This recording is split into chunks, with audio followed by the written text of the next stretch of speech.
한 주에 2번 이상은 전도하러 나가려고 하고요. 대체로 지키는데 특별한 일이 있을 때는 지키지를 못하는 때도 있습니다. 그래서 전도하러 나가면은요, 많은 사람들을 만나요.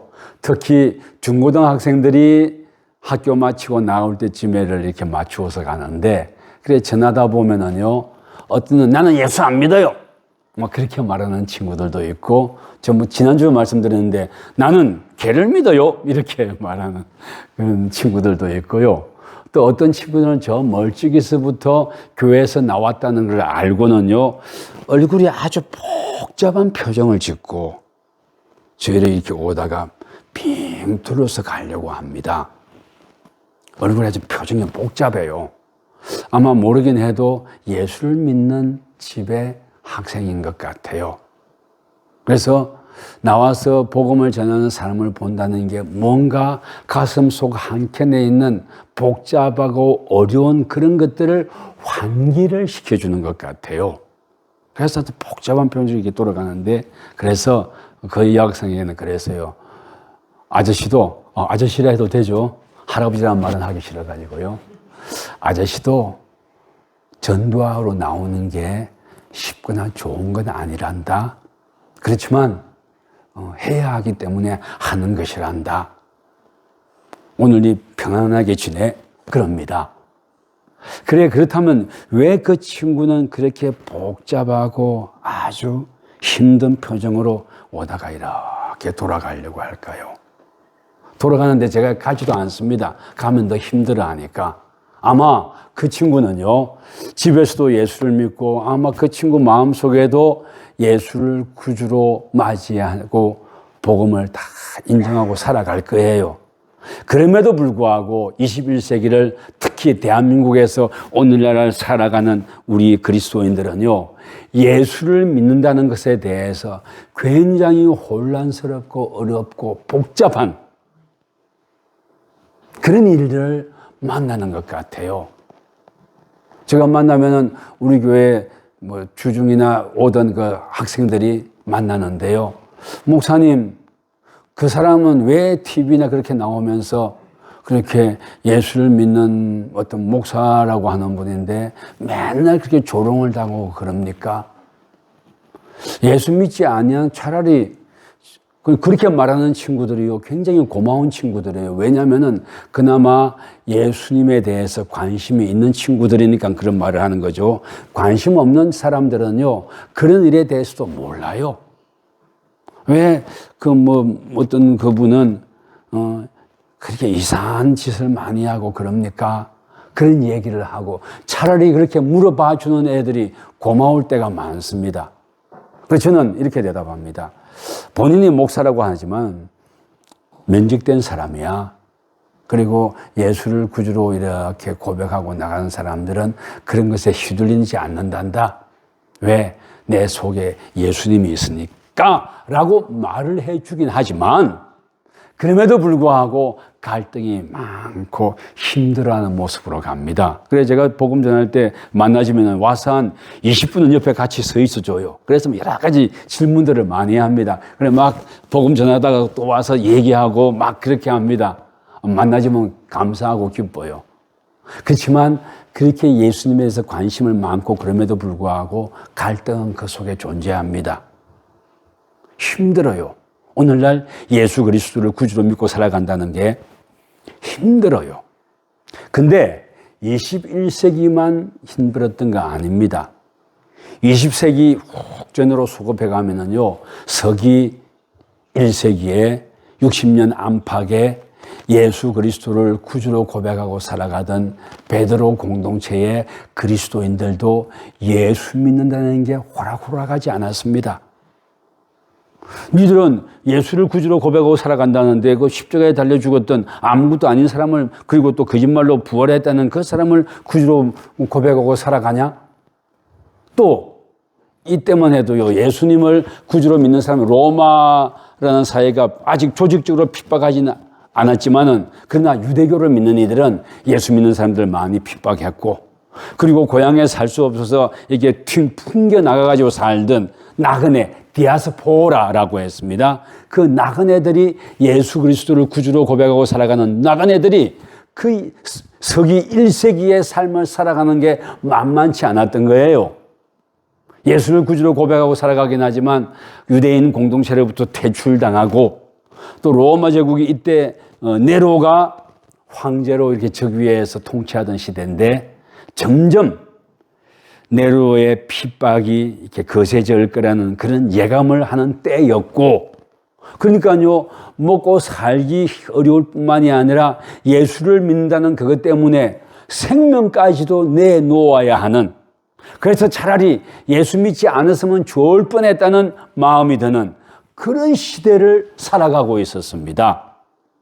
그런 시대를 살아가는 디아스포라, 나그네, 이방인. 나그네가 뭡니까? 어떤 곳에 삶의 뿌리 지내리지 못하고 살아가는 사람들을 두고 나그네라고 합니다. 디아스포라 유대인들은요, 자기네 왕국을 한 그 전체 역사 중에 자기네 왕국을 한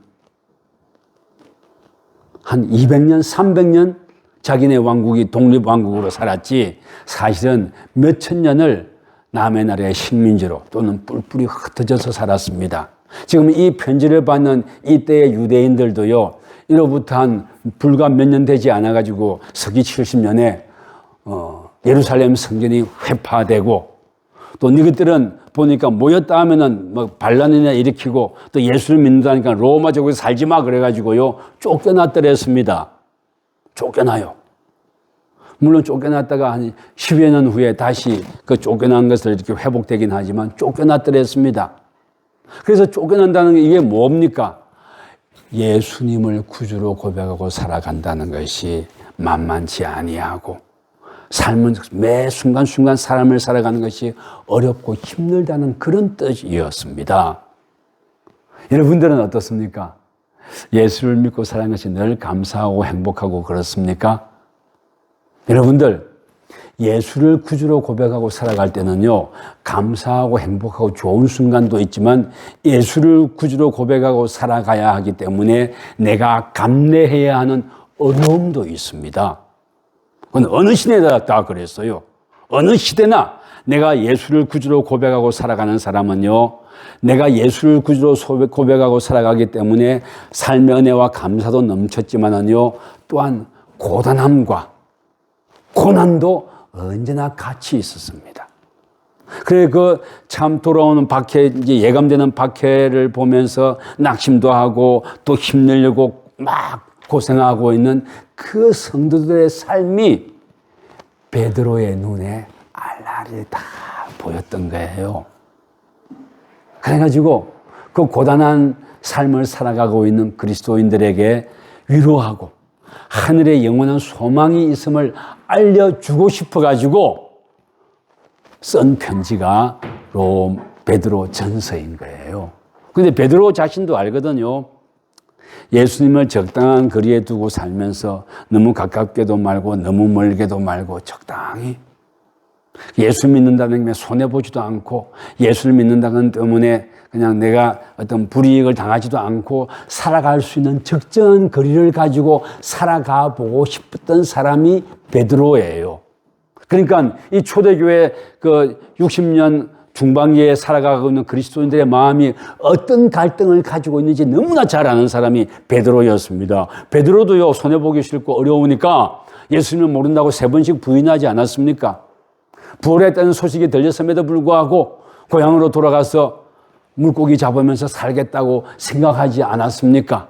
그런데 그렇게 낙심하고 의기소침해하고 있던 그에게 찾아오신 분이 예수 그리스도였지 않습니까? 네가 나를 사랑하느냐 물어봐 주시고, 그리고 사랑합니다 사랑합니다 할 때 어디 네가 나를 사랑한 적이 있었다고 아니지 않느냐라고 힐난하는 것이 아니라, 맞아, 네 삶이 고단하고 어렵고 또 삶이 어쩌지 못해서 위기에 닥치고 힘들어해서 그래서 어쩌지 못해서 나를 부인하긴 했지만, 그러나 네 마음속 깊은 곳에는 나를 사랑하는 마음이 있었다는 것을 나는 안단다 하고 찾아와서, 그래서 나는 너를 사랑하니까 너는 내 역할을 감당해라, 땅끝까지 복음을 전해라고 말씀해 주셨던 그 예수 그리스도의 마음을 누구보다도 잘 알았던 사람이 베드로인 거예요. 어쩌면 여러분과 저는요, 마음속에 베드로의 마음을 품고 살아갈지도 모릅니다. 예수님을 모른다고 부인했던 그 마음과 애도 불구하고 나를 찾아와 주신 그 예수 그리스도의 사랑과 나에게 끝까지 소망을 두고 버리지 아니하셨던 그 예수님의 마음이 우리의 속에는 아마 중첩되고 있을 거예요. 그렇기 때문에 그러한 마음을 잘 알았던 베드로가 지금 초대교회 60년대 중반 네로의 핍박을 예감하면서 또한 그뿐만이 아니라 이 당시는요, 예수를 믿는다고 찾아가며 죽이지는 않았어요. 그래서 그 당시 불린이라는 그런 총독과 또 총독하고 로마의 황제 트라이안하고 서로 주고받은 편지를 보면요, 이런 얘기가 있습니다. 고소나 고발이 있으면 처벌하되 그리스도인들을 추적할 필요는 없으나 고소가 있으면 체포하고 죄가 입증되면 처벌하라. 그러나 자신이 그리스도인임을 부인하는 경우 로마의 신들에게 기도를 드리게 하고 그것을 행할 경우 용서해 주라 그랬어요. 그러니까 로마 제국이 본격적으로 핍박은 안 했어요. 이렇게 하니까 뭐 사는 게 좋았을 것 같죠? 아닙니다. 그리스도인들이요, 각각 삶의 자리 속에서 살아갈 때 그리스도인들과 같이 살아가고 있는 이웃들의 기분이 문제였어요. 만약에 이웃들이 고소 고발한다면은요, 거기서 살지 못하고 끌려가서 취조를 받고 조사를 받고 영창도 살아야 할 판이었으니까. 그러니까 안정되거나 평안한 삶이 절대 아니었습니다. 왜? 여러분도 살아보니까 그렇잖아요. 이웃이라는 존재가 늘 나에게 우호적이지만은 않잖아요. 내 기분 따라서, 자신의 기분 따라서 흔드는 때도 있지 않습니까? 여러분들의 삶도 그렇죠, 그죠? 나는 가만두면 잘 살아갈 수 있을 것 같은데, 흔들 때가 있고, 또 내가 흔들릴 때도 있지 않습니까? 그래, 그 흔들리는 마음을 베드로는 누구보다도 잘 알았던 겁니다. 그래서 그들에게 지금 편지를 하는 겁니다. 그리고 또한 예수를 구주로 고백하고 살아가 보니까요, 이웃들의 차가운 눈길, 그게 감당하기 힘들었던 거예요. 예수 믿는다고 지금 시대가 어떤 시대인데 여러분들 1세기에도 시대가 어떤 시대냐고 그랬습니다. 시대가 어떤 때고 논리학이나 그런 철학이 얼마나 발전되고 있고 1세기임에도 불구하고 과학이 발전되던 시대였어요. 그런 시대인데 사람이 죽었다 살아났다고? 죽었다 살아났다고 말하는 그 예수를 너희들의 구주로 인정하고 살아간다고? 니들이 예수 믿고 나서 삶의 패턴이 바뀌었다고? 우리하고 친구가 같이 잘 어울리고 했더니 예수 믿고 나서는 니들 삶의 방식대로 살아가겠다고? 너희들은 배타적이고 너희들은 좀 이상한 좀 모질이들이다. 그러면서 아주 싸늘한 눈길로 받들었습니다. 그래, 그런 것 속에서 어떻게 예수 그리스도를 믿고 살아갈 것인가 하는 것은요, 오늘날에도 영원한 숙제입니다. 그래서 그러한 것 속에서 지금 사도 베드로는 그 성도들에게 편지하는 거예요. 어쩌면 1세기의 이 삶의 조건과 또 아까 여학생이 가시는 그 속의 갈등과 또 여러분들이 삶을 살아가면서 겪게 되는 그 어려움이 하나로 쭉 뭉뚱그려져 있는 것 같아요. 그렇기 때문에 베드로의 편지가 오늘날에도 여러분과 저에게 여전히 유효합니다. 그래서 주의 선하심을 맛보라 그랬어요. 주의 선하심을 맛보다. 베드로가 먹는 얘기를 했네요. 여러분들 먹방, 유튜브 이런 거 먹방 많죠. 어떤 이는 구독자가 1,000만 명이 넘어가는 찌양이라는 그런 먹방 유튜브도 있어요.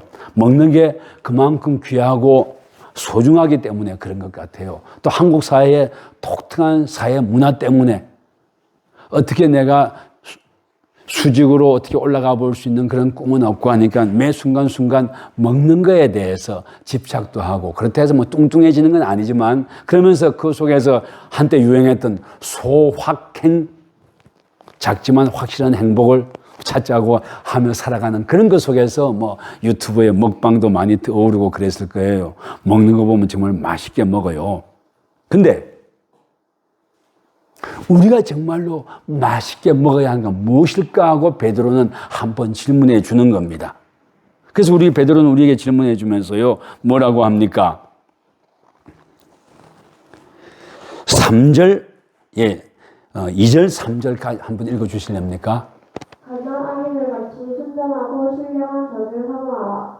신령한 젖을 사모하라 그랬네요. 신령한 젖. 가난 아이 같이. 아기는 모유가 최고죠. 뭐. 요즘은 시대가 바뀌어서 처음에 초유 좀 먹이고 또 삶이 바쁘고 하니까 이렇게 분유를 먹이기도 하지만은요, 뭐, 신령한 젖. 그게 가장 귀하고 좋은 거 아니겠습니까? 근데 이게 비유예요. 비유인데, 우리에게 가장 신령한 젖이 뭐겠습니까? 예수 그리스도. 그분이 우리의 삶의 신령한 젖 아니겠습니까? 그분을 사모하라는 겁니다. 예, 계속 읽어 주십시오. 이는 그로 말미암아 너희로 구원에 이르도록 자라게 하려 함이라. 너희가 주의 인자하심을 맛보았으면 그리하라. 아멘. 주의 인자하심 맛보았으면 그리하라 그러네요. 주의 인자하심이 뭡니까? 우리의 삶에 어떤 조건에 있다 할지라도 그분께서 우리를 구원하기 위해서 이 땅에 몸을 입고 오시고 당신이 피 흘려 죽으시고 우리를 구원해 주셨다는 그걸 두고 그의 인자하심, 복음, 그걸 두고 그의 인자하심이라는 거예요. 그래서 그 복음을 먹고 건강하게 자라라는 겁니다. 그 사기는 지금 그 녀석은 이유식 끝난 지 오래죠? 예? 지금 몇 살입니까? 둘이 앞으로 한번 내보내보십시오. 예? 초등학교 1학년이에요. 둘이 앞으로 한번 내보내보십시오. 우리 보고 기뻐합시다. 예, 애기들 한번 내보내보십시오. 우리 아기들 보는 게 기쁨이니까요. 우리 유치아동부 예배 드릴 때 보면 얼마나 기쁜지 모릅니다. 저 녀석들이 없으면은, 예, 또 동생도 앞으로 나와보세요. 오늘 어린이 주일입니다. 저 녀석들이 우리의 또 기쁨이 되는 거예요. 예, 데리고 나와 봐 주십시오. 아빠도 한번, 아이고. 앞에 보세요. 앞으로 보세요. 아이고, 동생은 형 팔 잡고 나왔어요. 그죠? 형제가 바로 서로에게 의지가 되는 거예요. 그죠? 지금 1학년 들어갔다고요? 네, 1학년. 그 결혼할 때가 엊그제 같은데. 네, 벌써 이렇게 컸다. 그죠? 지금은 뭐, 잘 먹습니까? 네. 잘 먹어요. 격려의 박수 한번 크게 한번 칩시다. 네. 제가 설교 시간 되면 짧게 기도 한번 할게요. 주님 두 아들 주신 거 감사합니다. 말씀으로 잘 자라고 엄마 아빠의 기쁨이 되고 예수님의 소중한 일꾼들 다 되게 해 주십시오. 세상을 새롭게 하는 데 쓰임받는 일꾼들 되게 해 주십시오. 예수님 이름으로 기도드렸습니다. 아멘. 차렷 경례. 아이고, 네, 들어가세요.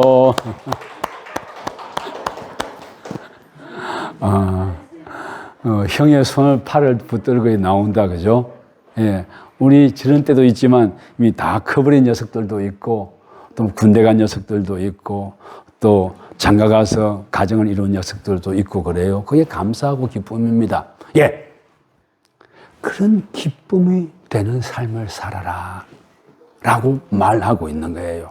우리 매 순간순간 살아보니까요, 타인의 차가운, 이웃의 차가운 눈길도 있고, 또 예수 그리스도를 구주로 모시고 살아간다지만은, 주님이 정말 나의 구주이신가? 이 순간 왜 나에게 나타나지 않으실까? 이런 때가 많이 있잖아요. 이럴 때 우리는 어떻게 할까 싶은 거예요. 사실 인생이라는 존재가 말입니다. 귀하고 아름답다고 하지만,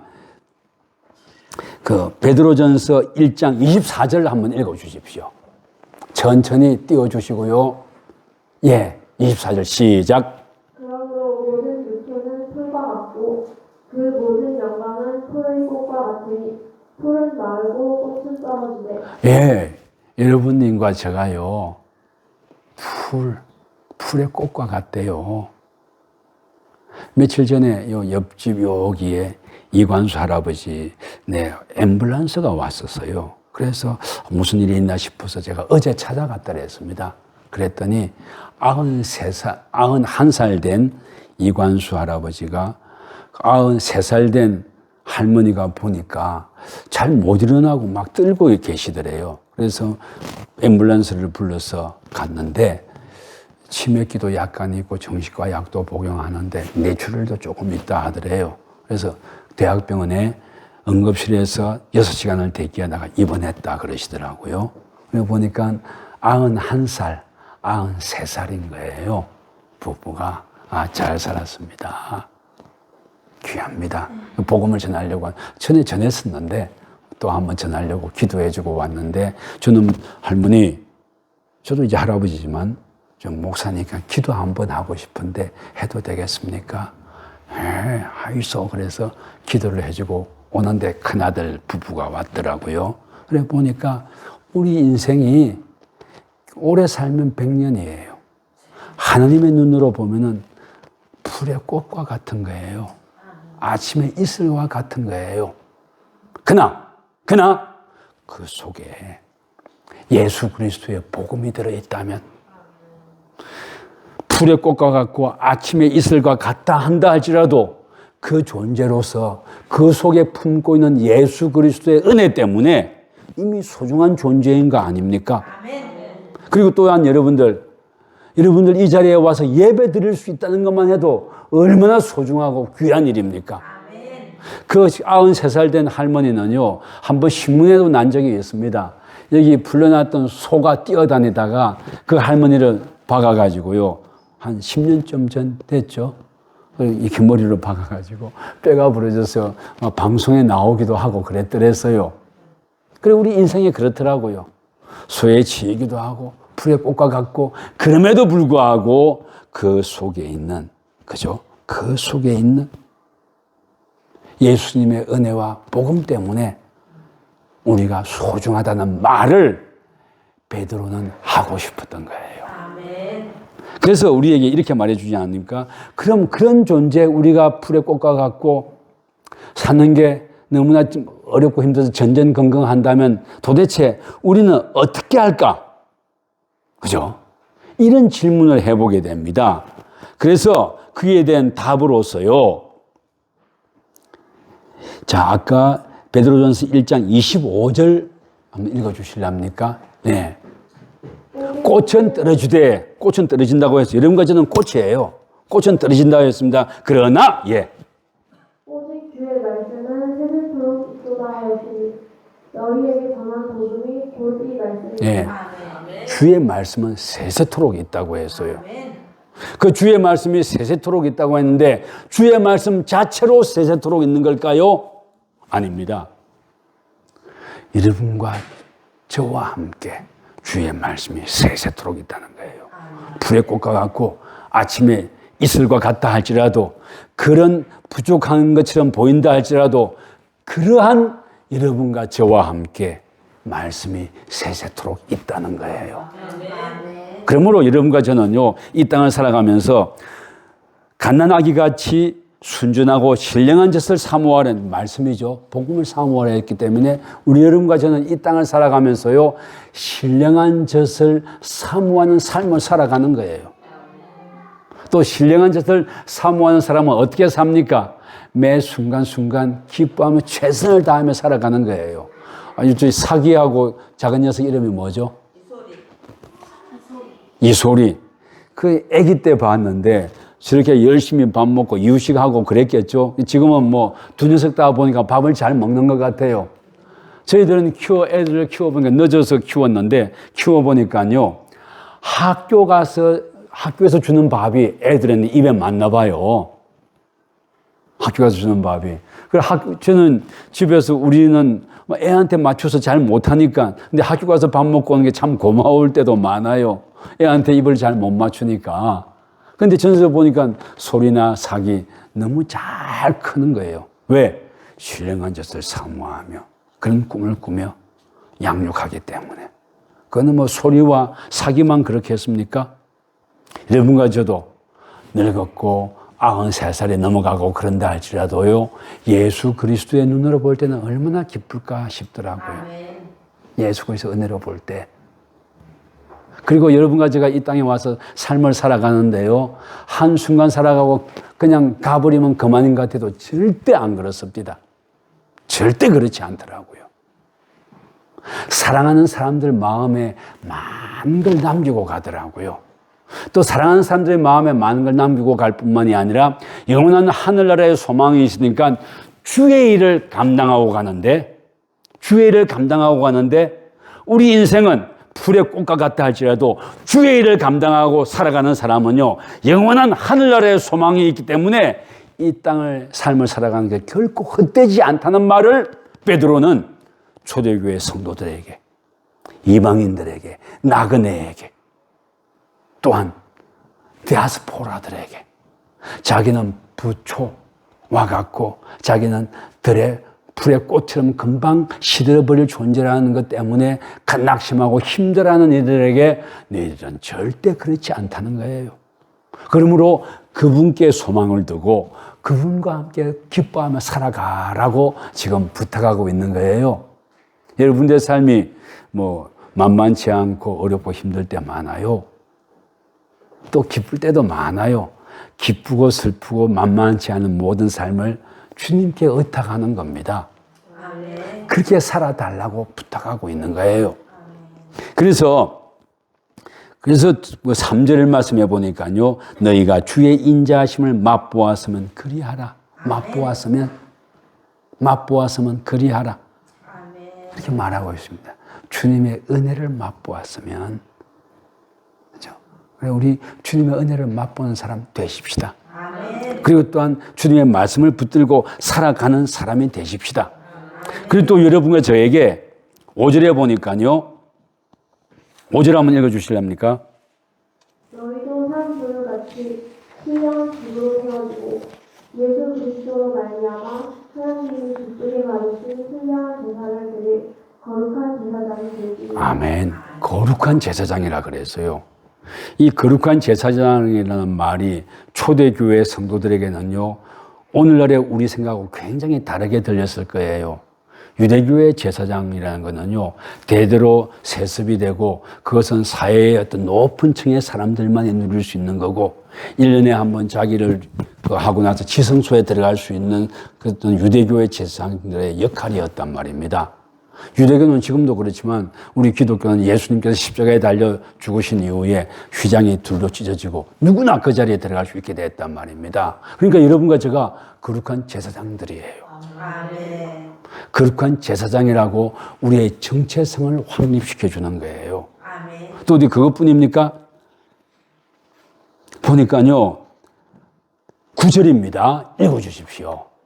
그러나 너희는 택하신 족속이요 왕같은 제사장들이요 거룩한 나라요 그의 소유가 된 백성이니 이는 너희를 어두운 데서 불러내어 그의 기이한 빛에 들어가게 하신 이의 아름다운 덕을 선포하게 하려 하시니. 아멘. 그러니까요, 막 낙심하고 너덜너덜해져서 살아가고 있는 그 그리스도인들에게 너희들은, 그러나 반전이죠, 그죠? 그러나 너희들은 택하신 족속이라는 겁니다. 여러분들과 제가 하나님께서 택하신 족속이라는 거예요. 삶을 살면서 남루해지고 초라해지고 지치고 낙심했다고 해서 소중한 너희들이, 하나님께서 택하신 족속인 너희들이 빗바라는 것 절대 아니다. 소중하다. 이 말을 지금 하고 싶어 하는 거예요. 또 뭘 했습니까? 왕같은 제사장들이에요. 왕같은 제사장. 이 1세기 이때 제사장이라는 아까 말씀드렸지만은요, 독특한 사회적인 지위와 권력과 물질을 가지고 있던 존재였더랬습니다. 로마인들도 함부로 하지 못하는 유대인들의 권력자들이었습니다. 그래서 누가 넘보지 못하는 그런 존재들이었어요. 근데 그 초대교회의 이방인으로 디아스포라로 흩어져 살아가고 있는 유대인들에게 너희들이 왕같은 제사장이다 말하고 있는 거예요. 소중한 존재라고 말하고 있는 거예요. 그리고 정체성을 분명하게 해주는 거예요. 여러분들이 어떤 삶을 살아가고 어디에 가서 그냥 콕 박히고 넘어지고 자빠졌다 했다 할지라도 왕 같은 제사장들이라고 하는 겁니다. 또 이 한 사람을 두고 뭐라고 했습니까? 거룩한 나라라고 합니다. 이 한 사람을 두고 거룩한 나라라고 말을 해요. 저는 이 거룩한 나라라고 말을 하면 꼭 하는 얘기가 있죠. 한 나라의 군함이 어떤 곳에 입항을 하면은 그 군함은 어디에 가 있든지 그 군함은 그 나라를 대표해요. 그래서 그 영토가 대한민국의 군함이 미국에 가서 입항을 한다면은 미국에 가서 입항을 했다 할지라도 그 대한민국의 군함 그 자체가 대한민국의 영토가 되는 거예요. 그래서 그 나라가 되는 거예요. 한 나라가 대표해서 미국의 한 항구에 들어간 거예요. 여러분과 제가 한 나라를 대표하는 사람이라는 겁니다. 어떤 나라? 하나님의 나라. 하나님의 나라를 대표하는 한 나라가 된다고 말해주고 있습니다. 이거는 엄청난 우리 정체성을 확립시켜주는 말이기도 합니다. 한 사람 한 사람이 거룩한 나라이지 않습니까? 거룩한 나라. 그래서 너희들은 초라하거나 남루하거나 그렇지 않다. 소중하고 귀하고 한 나라와 같다라고 정체성을 분명히 해주고 있어요. 그러니까 이 땅을 살아가는 동안에 낙심하거나 또는 휘둘리거나 또는 눈치 보거나 하지 마라. 꿈 가지고 살아가라. 그리고 또한 지금 살아가고 하는 일이 고단하고 힘들다 할지라도 그 꿈을 버리지 마라. 그 꿈은 궁극적으로 예수 그리스도를 향하여 다 있어야 하고 또 이 땅을 살아가면서 땀 흘리는 모든 것들이 예수 그리스도께 영광 돌리는 일로 나아가야 합니다. 라고 부탁하고 있는 거예요. 그러므로 여러분과 저는요, 소중하고 귀한 존재들입니다. 한 걸음 더 나아가 볼까요? 하나님의 나라이기 때문에 위대한 존재들입니다. 스스로 위대한 줄 알아가지고 자아 정체성을 확립하고 흔들리지 말 것을 부탁하고 있어요. 이때 어렵고 힘들었지만 흔들리지 아니했던 사람들이 몇백 년을 지나가면서요 로마를 다 흡수해버리고 땅끝까지, 그래서 여러분과 저에게까지 복음이 전해줄 수 있게 됐지 않습니까? 그리고 그렇게 할 때 다음 세대를 교육하는 건 굉장히 중요한 거였어요. 오늘 어린이 주일입니다. 그죠? 여러분들 아이들을 키울 때 마음 바쁘게 키우지 맙시다. 늦은 같아도요 하나님이 키우시더라고요. 그래서 내 아이는 왜 늦나, 저는 지금 아이를 2세대에 걸쳐서 양육하고 있는데요. 아들을 한번 키워봤고 지금은 손녀를 키워보고 있는데, 손녀를 키워보니까 젊을 때 알지 못했던 것을 많이 깨달을 수 있습니다. 바쁠 필요 없어요. 남들이 하니까 나도 그래야지, 우리 애는 여기까지 어떻게 해야지, 그럴 필요 없습니다. 또 애들이 막 발달 단계에 따라서 여기는 어디까지 하고 어디까지 해야 된다는 이런 것들이요, 뭐 교육학교 보면 엄청나게 나오고, TV 보면 아이는 이렇게까지 해야 됩니다, 이런 것들 엄청나게 많이 있잖아요. 그거 아무 소용 없어요. 하나님이 키우시는데 내 애는 왜 늦을까, 왜 우리 애는 이럴까, 걱정하지 마십시오. 왜? 하나님이 키우십니다. 당신의 교회를 당신께서 세우신 것처럼 여러분과 저의 자녀도 하나님이 키우십니다. 낙심하지 맙시다. 또 일희일비, 아이를 키우는 부모의 마음은 일희일비합니다. 그렇지만 너무 일희일비하지 맙시다. 왜? 하나님께서 키우시니까요. 또 뿐만이 아니라 여러분과 저의 삶도 가정도 건강도 주께서 맡아 주관하신다고 우리는 믿읍시다. 믿는다고 해서 나를 그냥 방치해서는 안 돼요.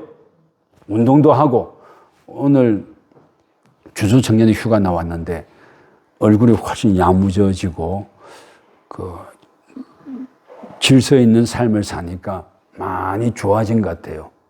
살도 좀 빠지고 해야 됩니다. 그리고 잠자고 하는 것도 내 스스로 컨트롤 할 수 있어야 돼요. 빨리 일어나고 빨리 자고 빨리 일어날 줄도 알고, 잔마귀하고 싸워서 이길 줄도 알고. 요즘 청년들은 제일 문제가 뭐냐면 잔마귀예요, 잔마귀. 근데 애들도 마찬가지입니다. 휴대폰 줘놓으면요, 그냥 끝장나요. 참 어떻게 해야 될지 기도 제목이기도 해요. 어쨌든 잔마귀나 이런 거에 휘둘리지 말고, 제가 주주로 왜 잔마귀 말하는 줄 압니까? 잔마귀에게는요, 휴대폰 마귀도 같이 붙어 있어요, 보니까. 그리고 이 휴대폰이라는 것은요, 그게 우리 문명의 일이기도 하지만 아직 자기 정체성이 확보되지 아니한 청년들까지 넣어서 말합시다. 자기 인생을 망치는 도구더라고요. 그게 중독되어 놓으면은 스스로가 컨트롤을 못 합니다. 부모들이 좀 해줘야 돼요. 존중한다 하지만은요, 존중해야죠. 그러나 어느 선까지는 컨트롤도 해줄 수 있어야 돼요. 어쨌든 간에 주님을 바라보고, 그런데 해서 걔들이 이게 중독돼서 영영 못 자르느냐? 안 될 것 같지만 하나님께서 키우시더라고요. 실제로. 그래서 하나님께 맡기고 삶을 살아가는 겁니다. 자, 오늘 설교 제목이 뭐라고요? 주님의 선하심을 맛보다 그랬어요. 이름과 저는 주님의 선하심을 맛보아 아는 사람들입니다. 그래서 그렇기 때문에 내 정체성을 분명히 하고 다시 말씀으로 돌아가는 거예요. 맛본다는 게 말씀을 보고 배우고 깨닫는 거 아니겠습니까? 말씀을 사모하십시다. 그리고 삶이 좀 흐지부지해지고 예수 믿는 게 좀 흐지부지해지는 이 순간에 여러분과 제가 할 수 있는 것은요, 다시 예배의 열정을 끌어올려 보십시다. 예배가 100%는 아니지만 우리를 지킬 수 있는 삶의 한 부분이 되기 때문에. 그리고 말씀을 사모하십시다. 세상의 생각이나 또는 세상의 유튜브나 그런 데 주는 지식이 우리 삶의 모두가 아니잖아요. 여러분과 저는 이 지식이 더 소중한 줄 알고 이 지식 따라 살아가기로 결단한 사람들을 두고 디아스포라, 나그네 이방인들이라고 말하고 있는 거예요. 그래서 예수 그리스도를 구주로 고백하며 살아가고 주님께 영광 돌리는 여러분과 제가 되기를 주의 이름으로 축원합니다.